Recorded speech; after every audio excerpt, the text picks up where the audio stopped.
Hoy en día, muchas personas a nuestro alrededor quieren recibir el perdón de los pecados. Muchas oraciones en las que la gente se golpea el pecho y dice: Señor, soy un pecador, confesándose y arrepintiéndose, ascienden al cielo todos los días. Sin embargo, se dice que hay oraciones que Dios escucha y oraciones que no. Por lo tanto, en Jeremías capítulo 31, dice: Haré un nuevo pacto y daré mi ley en sus mentes. Yo seré su Dios, y ellos serán mi pueblo. Dios hizo la promesa de hacer el nuevo pacto como un puente que lo conectara a Él y a su pueblo.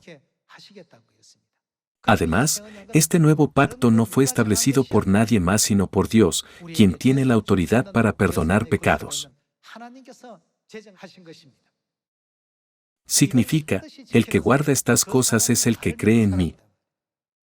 Dios ha distinguido entre los que creen y los que no.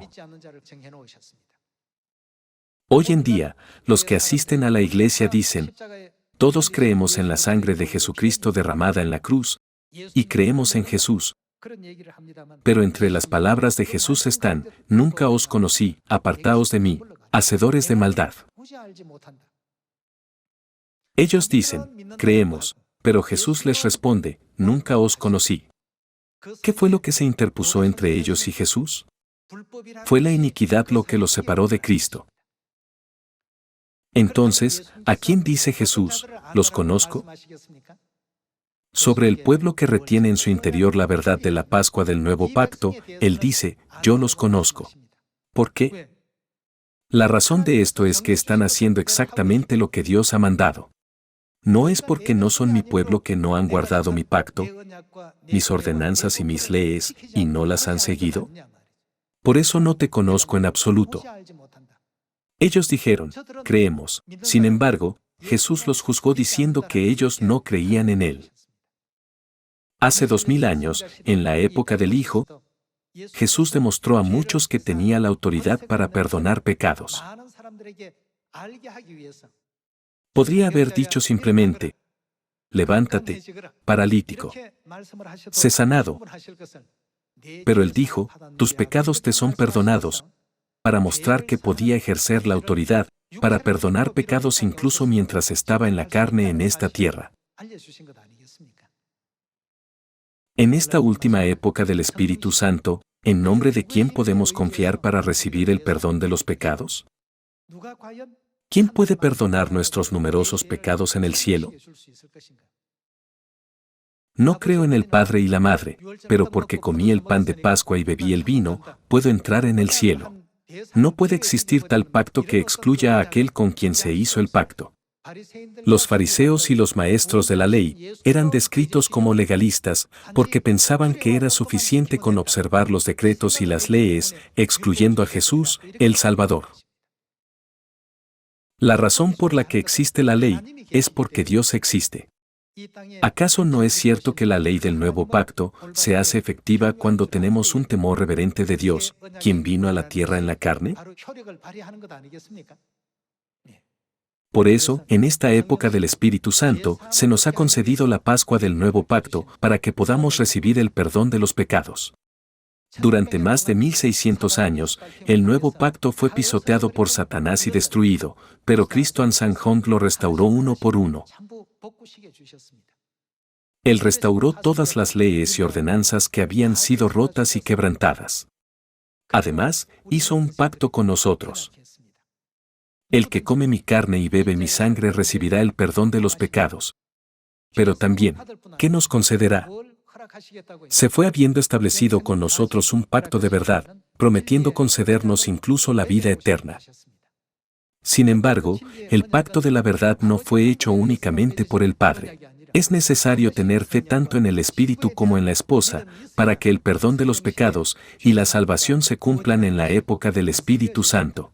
En la época del Padre, Jehová Dios, en la época del Hijo, Jesucristo, y en la época del Espíritu Santo, aparecen el Espíritu y la esposa, quienes al final concederán el agua de la vida a toda la humanidad. puesto que el agua de la vida se describe como una fuente de agua que brota para dar vida eterna, significa simplemente vida eterna. La vida eterna se puede lograr a través de nuestra fe en Dios Padre y Dios Madre. Si alguien dice, la Pascua, el día de reposo y todas las fiestas solemnes son correctas, según los sermones de los pastores, pero no puedo creer en el Padre y en la Madre, al final esa persona acaba creyendo en nada. El pacto se hace efectivo solo cuando existen el Padre y la Madre. En Hechos capítulo 16, cuando el carcelero, después de que se produjo un gran terremoto que sacudió los cimientos de la cárcel y todas las puertas se abrieron de inmediato, temió que los presos se hubieran escapado, y estuvo a punto de quitarse la vida, pensando que había fallado en su deber. Mas Pablo y Silas dijeron, no te hagas ningún mal, pues todos estamos aquí. Nadie ha huido. Entonces, al ver todo lo que había sucedido, el carcelero pensó, estas personas no son ordinarias. ¿Qué clase de Dios estarán sirviendo? Entonces preguntó, ¿qué debo hacer para ser salvo? ¿Complicó Pablo la explicación de la Pascua del Nuevo Pacto y sus ordenanzas? ¿Qué dijo? Cree en el Señor Jesucristo, y serás salvo, tú y tu casa. Debemos creer en Dios. Creemos que guardar el día de reposo y la Pascua puede conducir a la salvación porque ¿quién nos dijo estas palabras? Dios. ¿De qué sirven la Pascua y el día de reposo si Dios no existe? No tiene sentido. Dios debe existir. Nuestro objeto de fe debe ser Dios, no la ley como prioridad. Antes de que Dios nos ordenara guardar la ley no tenía efecto, valor ni vida.